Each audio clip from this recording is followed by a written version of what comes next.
For every breakthrough that changes how we play, there are dozens of ambitious experiments that crash and burn. But sometimes, a developer takes a wild swing at something completely untested and absolutely sticks the landing. Today we're looking at a few games that didn't just try new ideas, they executed them so well that they redefined what's possible. From genre mashups that shouldn't work to mechanics that sound crazy on paper, these are the games that proved innovation and polish aren't mutually exclusive.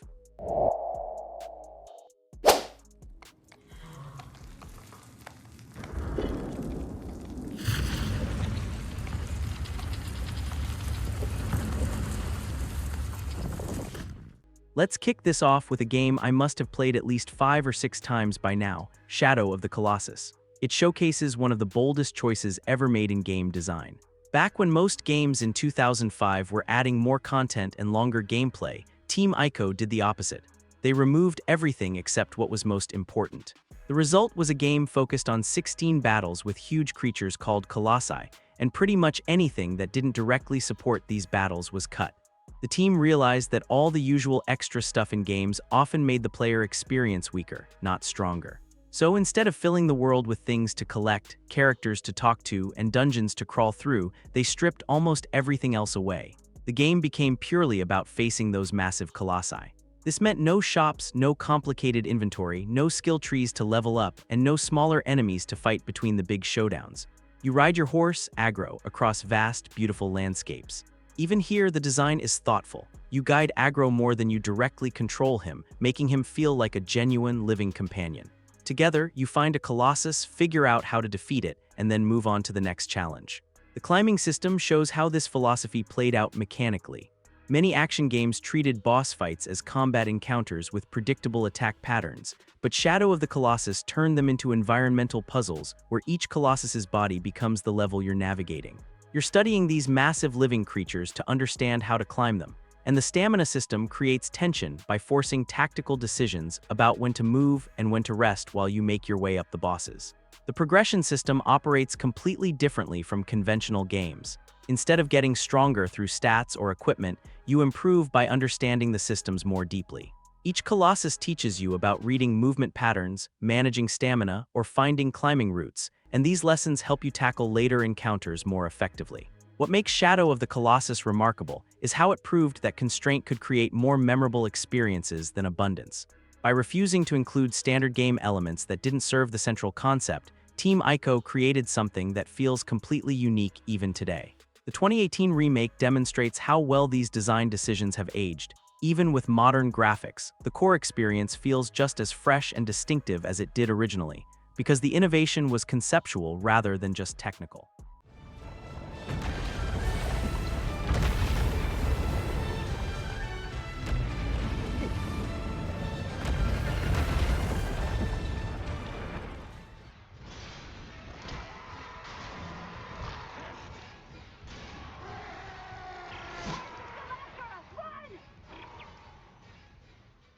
Next up is Dead Space, which took survival horror in a direction that seemed almost counterintuitive at the time. By 2008, the genre was becoming increasingly action-heavy, with most games trying to create tension by limiting ammunition or making enemies into bullet sponges. Visceral Games made a much bolder choice that redefined how combat could work in horror games. They built their entire system around the idea that everything you'd learned about fighting in other games would actually work against you. You play as Isaac Clarke, an engineer sent to repair systems on the mining ship Ishimura, only to discover the crew has been transformed into grotesque creatures called necromorphs. The innovation wasn't in creating bigger or scarier monsters, but in recognizing that horror comes from having your expectations systematically undermined. Typically, in other games, you had to aim for body or headshots. Dead Space made those targets completely useless and forced you to cripple enemies by shooting off their limbs instead. This shift created constant anxiety because you couldn't just fall back on muscle memory during combat encounters. Instead of spraying bullets at torsos, you had to identify which limbs to target on each necromorph type, aim precisely at joints and extremities, and think tactically about cutting them apart rather than just dealing damage. Weapon design had to support precision targeting rather than spray-and-pray tactics, which led to tools that felt like repurposed industrial equipment rather than military hardware. Enemy design had to make limb-based weak points visually clear, while maintaining the grotesque unpredictability that makes necromorphs unsettling. Even the user interface abandoned pause menus because maintaining vulnerability was more important than convenience. What makes this approach work so well is how it solved multiple design problems at once. Making limb removal the core mechanic gave Isaac's engineering background actual gameplay relevance and created natural pacing, where encounters required careful observation and planning rather than quick reflexes. It also made resource management more strategic, because you needed to consider which tools worked best for different body parts rather than just hoarding powerful ammunition. The environmental integration shows another layer of this philosophy, where the ship systems become part of your tactical options rather than just atmospheric decoration. The Ishimura's power grid forces you to choose between keeping lights on or maintaining life support in different sections, so you're deciding whether to fight necromorphs in complete darkness or deal with steadily depleting oxygen while you can actually see what you're shooting at. Dead Space proved you could build an entire game around rejecting player expectations, and the remake from 2023 honored these systems while adding quality-of-life improvements like better maps and more responsive controls.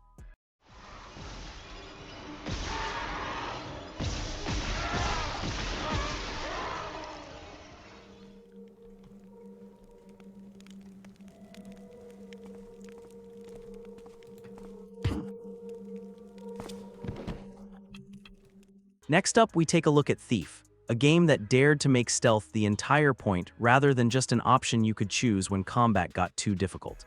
The development team at Looking Glass Studios had to solve problems that nobody had tackled before, developing sophisticated AI that could react to player actions in believable ways, building real-time lighting systems that affected gameplay rather than just visuals, and pioneering level design for stealth within a first-person 3D environment, a concept largely unexplored at the time. Most games in the late 90s treated sneaking as a temporary tactic, something you'd do to get a better position before the real fighting started. Thief flipped that concept completely and built everything around the idea that getting spotted meant you probably failed at what you were supposed to be doing. What made this approach work was how the developers committed to design every system around stealth mechanics. So you play as Garrett, a master thief breaking into mansions, temples, and other heavily guarded locations, and the game gives you tools that you manipulate the environment with, rather than making you stronger in combat. For example, water arrows that you can douse torches with to create dark pathways, and rope arrows that could turn wooden surfaces into climbing points. And the blackjack knocks out guards from behind, but only if you can approach without being detected first. Thief treated each level as a spatial puzzle where you needed to understand guard patrol routes, lighting patterns, and architectural layout to plan your approach. This required a completely different kind of level design than what most games were doing. Instead of arenas built for combat encounters, you got interconnected spaces where every room served multiple purposes and offered several potential solutions to the same problem. What made this particularly effective was how failure became educational rather than punishing. When guards spotted you, the game gave clear feedback about what went wrong and usually provided enough options to recover and try different approaches.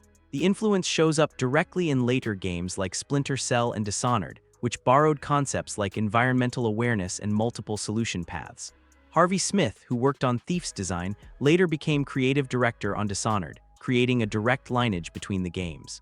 Thief succeeded because it understood that truly innovative gameplay requires building all your systems around the central concept, rather than just adding new features to existing formulas. It proved that players would embrace entirely different approaches to familiar challenges when those approaches were supported by thoughtful, integrated design. That lesson continues to influence developers who want to create something genuinely new, rather than just iterating on established patterns.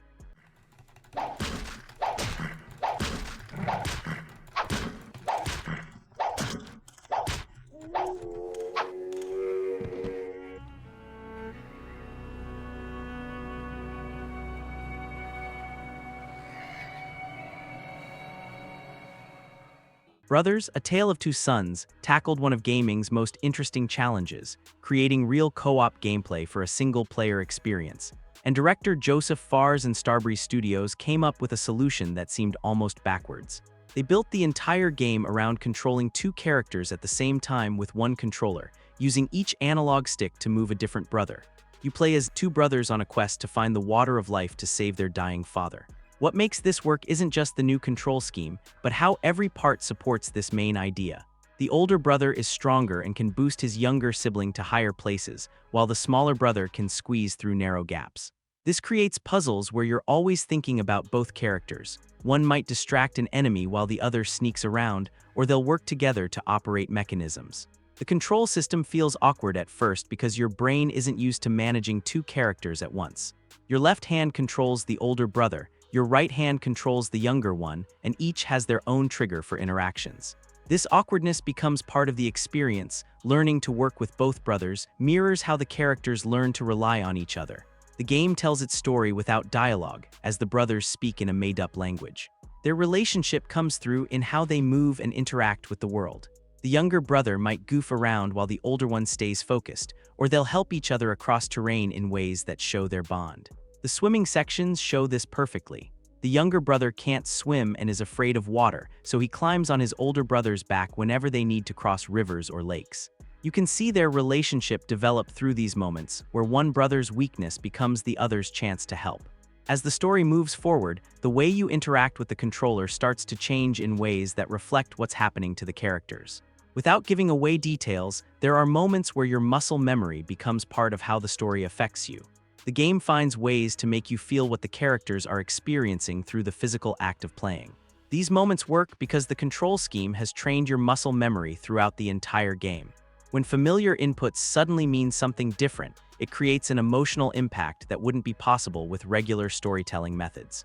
Brothers proved that innovation doesn't always mean adding complexity. Sometimes it means finding new ways to use existing tools. The game's influence shows up in later titles from the same director, which continue exploring how control schemes can enhance emotional storytelling.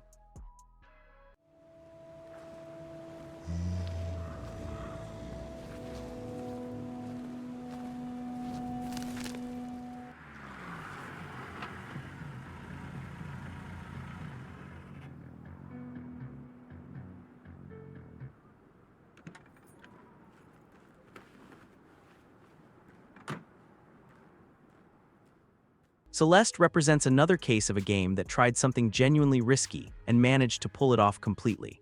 The team at Maddie Makes Games decided to build an entire platformer around just 3 moves: jump, dash, and wall climb, and never give players anything else for the duration of the experience. This goes against conventional game design, where progression typically means unlocking new abilities to keep players engaged. Instead, Celeste committed to the idea that depth could come from mastery rather than accumulation. What makes this approach work is how the game treats constraint as a creative force rather than a limitation. You play as Madeline climbing a treacherous mountain while dealing with anxiety and self-doubt, but the real innovation lies in how every challenge emerges from different combinations of those same 3 actions. The levels don't get harder because new mechanics appear. They get more demanding because the game finds increasingly complex ways to test your understanding of the basic toolset. Instead of learning new systems every few hours, you're developing genuine expertise with a focused set of tools.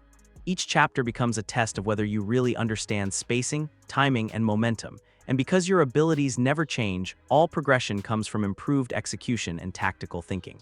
Rather than explaining Madeline's emotional state through dialogue, the game puts you in the same psychological loop she experiences.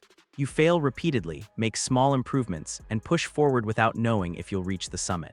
The mechanical rhythm of attempting, failing, and trying again becomes the narrative itself, so the gameplay and story reinforce each other instead of competing for attention. Celeste's handling of difficulty shows how this philosophy extends beyond just the core mechanics. The game doesn't offer a traditional easy mode that removes challenges, but assist mode lets you adjust elements like movement speed or add extra dashes without locking you out of content. Deaths happen quickly and restarts are instant, so you can focus on understanding what went wrong rather than being punished for failure. Celeste proved that players will embrace significant constraints if those limitations enable deeper engagement with well-designed systems. By refusing to add new mechanics, the game forced all variety and challenge to emerge from level design, creating an experience where every element supports the central concept.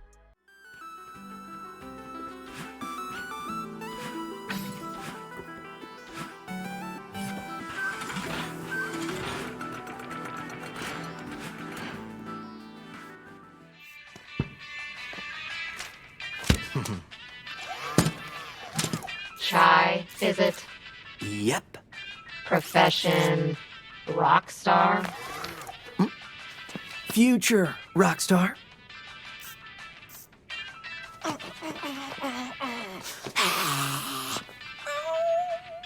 Are you done? Next up, we take a look at Hi-Fi Rush, developed by Tango Gameworks. The studio took the fast-paced combo system from character action games like Devil May Cry, where you chain together light attacks, heavy attacks, and special moves to juggle enemies, and synced everything to musical beats. The protagonist Chai has a music player literally embedded in his chest, which means he perceives the world through rhythm. Every enemy attack, every environmental hazard, even background machinery, all pulse in time with the soundtrack. The game's boldest move wasn't just its mechanics, but its launch strategy. Hi-Fi Rush was announced and released on the same day during Xbox's Developer Direct Showcase, an almost unheard-of approach for a major studio game. No marketing build-up, no preview events, just here's our rhythm action hybrid, go play it right now. This surprise drop perfectly matched the game's experimental nature. What separates Hi-Fi Rush from gimmicky attempts at genre fusion is how it makes rhythm games accessible for most players. For example, you can enable a rhythm bar to help with cues for better timing. And you're never really punished for missing beats, you just miss out on some extra damage bonuses and stylish flair. The genius lies in how the entire world becomes a visual metronome. Conveyor belts, machine presses, and robotic arms all sway and clack in time with the music. Chai himself snaps his fingers during idle moments and times his footsteps to match whatever track is playing. Even the UI bounces subtly to the beat, creating an almost synesthetic experience where the game's visual language teaches you its rhythm without tutorials. Because everything must follow musical timing, enemies very seldomly throw you for a loop, and you're rewarded with extra damage for patiently tapping out your combos. This transforms traditional spectacle fighter chaos into choreographed dance battles where both you and robotic opponents perform to the same conductor. Tragically, Hi-Fi Rush became Tango Gameworks' final game before Microsoft shuttered the studio in May 2024. The closure felt especially cruel since the team had just proven they could successfully reinvent themselves, moving from horror games like The Evil Within to create something genuinely innovative in the rhythm action space.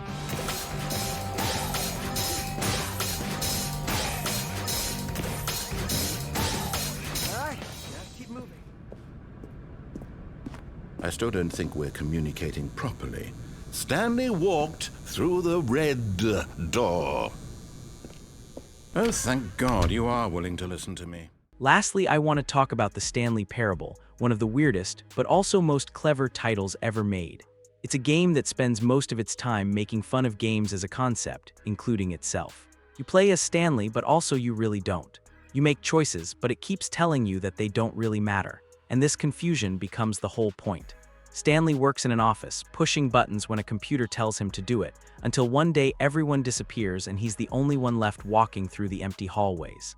A narrator starts explaining what Stanley is thinking and what he should do next. But here's where things get interesting. You can just ignore him. If you walk the wrong way, the narrator has to change his story, and if you keep disobeying, he gets genuinely annoyed. The Stanley Parable takes away everything you'd expect from a typical video game.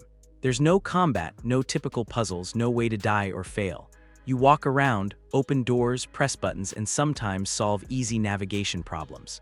This purposeful emptiness forces you to focus entirely on the relationship between you, Stanley, and the increasingly frustrated voice trying to control both of you. Here's what's clever.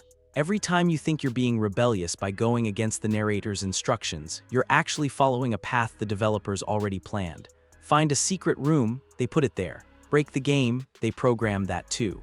The narrator will even point this out, asking if you really think your rebellion would have led somewhere different. There's also dozens of different endings designed to mess with your head. One traps you in a mind control facility, another puts you in a museum exhibit about the game itself, and several just openly admit that you're playing a video game. Each playthrough takes about 20 minutes, but you're supposed to play repeatedly, hunting for new story branches. The more endings you chase, the more you realize you're just as trapped as Stanley, following a checklist someone else made. You think you're exploring freely, but you're doing exactly what the creators expected. It's a perfect trap disguised as freedom. To sum it up, it doesn't try to give you better choices or more meaningful consequences. Instead, it asks whether choice in games was ever real in the first place, then laughs at both you and itself for even asking the question. So if you somehow missed out on this gem, do yourself a favor and give it a try. When Stanley came to a set of 2 open doors, he entered the door on his left. This was not the correct way to the meeting room, and Stanley knew it perfectly well. Alright, that's all for this video. These are only a few examples of games that took creative risks and nailed the execution, but of course there are plenty more out there to explore. The gaming industry is constantly evolving, and its developers willing to experiment with bold new ideas that keep pushing the medium forward. What other games do you think deserve recognition for trying something completely different and pulling it off? Let me know in the comments below, and if you enjoyed this video, consider subscribing for more videos like this.